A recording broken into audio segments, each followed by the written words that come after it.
होगा तो दुनिया का सबसे खूंखार तानाशाह, कुख्यात होगा तो दुनिया भर में अपनी अमानवीय यंत्रणाओं से अपने दुश्मनों को मौत के घाट उतारने के लिए। कोई परवाह नहीं, तेरे नाम का डंका विश्व भर में मौत का पर्याय बनकर गूंजता हो। तूने मेरे वतन को, मेरी मातृभूमि को, मेरे देश के लोगों को अपशब्द कहे हैं। तुझे माफी तो मांगनी पड़ेगी हिटलर, तुझे तो माफी मांगनी पड़ेगी। वंदे मातरम साथियों, मातृभूमि सेवा संस्था एवं आपका यह मित्र आज आपका परिचय कराना चाहता है क्रांति की एक ऐसी ही चट्टान से जिसका नाम था चंपक रमन पिल्लई। चंपक रमन पिल्लई, पूरी दुनिया में वो दौर जब हिटलर का डंका बजता था, दुनिया के बड़े से बड़े नेता हिटलर के सामने आने से खौफ खाते थे। इस क्रांतिकारी ने हिटलर को चुनौती दे डाली कि मेरी मातृभूमि को तूने अपशब्द कहे हैं, तुझे माफी तो मांगनी पड़ेगी। क्रांति के इस ज्वार का जन्म हुआ था 15 सितंबर 1891 को केरल के त्रिवेंद्रम में। बचपन से ही बहुत ही कुशाग्र बुद्धि के छात्र थे चंपक रमन।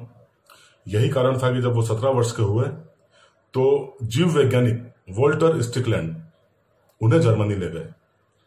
जर्मनी में इन्होंने हाई स्कूल की पढ़ाई, उसके बाद इंजीनियरिंग की पढ़ाई, उसके बाद इससे भी उच्च अध्ययन इकोनॉमिक्स एवं इंजीनियरिंग में डॉक्टरेट इत्यादि पढ़ाई संपन्न की। किंतु देशभक्ति का जो एक जज्बा था, मातृभूमि को स्वतंत्र कराने की चाह थी, वो अभी भी जिंदा थी। यही कारण था कि इन्होंने प्रथम विश्व युद्ध के दौरान इंटरनेशनल प्रो इंडिया कमेटी की स्थापना की, जिसका मुख्यालय बनाया गया ज्यूरिख, स्विट्जरलैंड में। एक अन्य संस्था की स्थापना की गई जर्मनी के अंदर, जिसका नाम रखा गया इंडियन इंडिपेंडेंस कमेटी। सन 1914 आते आते दोनों कमेटियों का आपस में विलय कर दिया गया, क्योंकि उद्देश्य दोनों के एक ही थे, मातृभूमि को गुलामी की बेड़ियों से मुक्त कराना। कमेटी का उद्देश्य था भारत के बाहर विदेशों में, चाहे वो यूरोप हो चाहे अमेरिका हो, जितनी भी क्रांतिकारी गतिविधियां हैं उन पर निगरानी रखना। लाला हरदयाल को राजी कर लिया गया। चूंकि चंपक रमन पिल्लई लोकमान्य बाल गंगाधर तिलक से काफी प्रभावित थे, कहा जा सकता है कि उनकी पत्रिका केसरी, उन्होंने ही इनके अंदर राष्ट्रभक्ति का उबाल लाने में महत्वपूर्ण भूमिका अदा की। ये जो नई कमेटी बनाई गई, ये पूरे विश्व भर में प्रचार प्रसार हो गया उसका। वॉशिंगटन, स्टॉकहोम, एम्स्टर्डम एवं यूरोप के कई अन्य देशों में इस कमेटी का प्रचार प्रसार हुआ एवं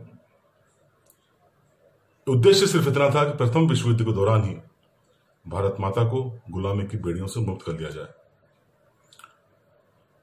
चंपक रमन पिल्लई ने अपनी भूमिका इतनी महत्वपूर्ण बना ली थी कि इन्होंने न केवल हिटलर से बल्कि जर्मनी के राजा, जर्मनी के जनरल हिंडेनबर्ग एवं लुंडेनडॉर्फ के साथ बहुत ही अच्छे संबंध बना लिए।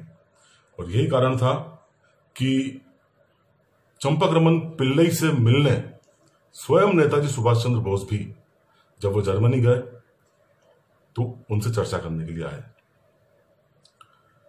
किंतु अचानक घटनाक्रम बदला।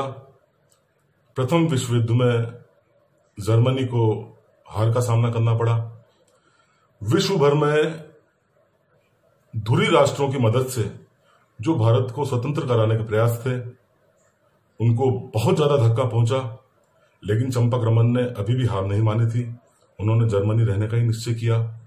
लेकिन दुर्भाग्य देखिए, वो हिटलर जो इनकी ढाल था, जो इनके सपनों को पूर्ण करने का सबसे बड़ा माध्यम था, 1930 के एक भाषण में न जाने कहां से हिटलर की बुद्धि भ्रष्ट हुई।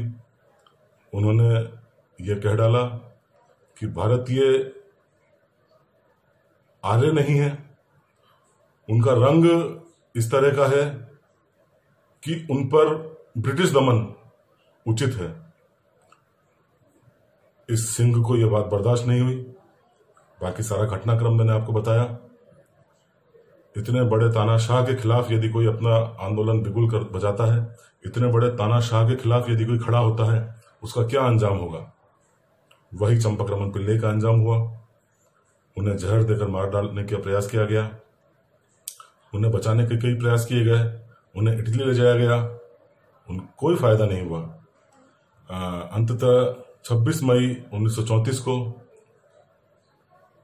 राष्ट्रहित में चंपक ने अपने प्राणों की आहुति दी। मातृभूमि के एक ऐसे ही सच्चे सपूत जिनकी इच्छा थी कि कन्याकुमारी की नंजिल नाडु एवं त्रिवेंद्रम की कारामाना नदियों में इनका अस्थि विसर्जन किया जाए। इस राष्ट्रभक्त के शरीर का एक एक कण इन नदियों में प्रवाहित हुआ। 26 मई जो कि इस अमर क्रांतिकारी का बलिदान दिवस होता है, मातृभूमि सेवा संस्था एवं आपका यह मित्र इस अमर क्रांतिकारी को कोटि कोटि नमन करता है। जय भारत, जय हिंद, वंदे मातरम।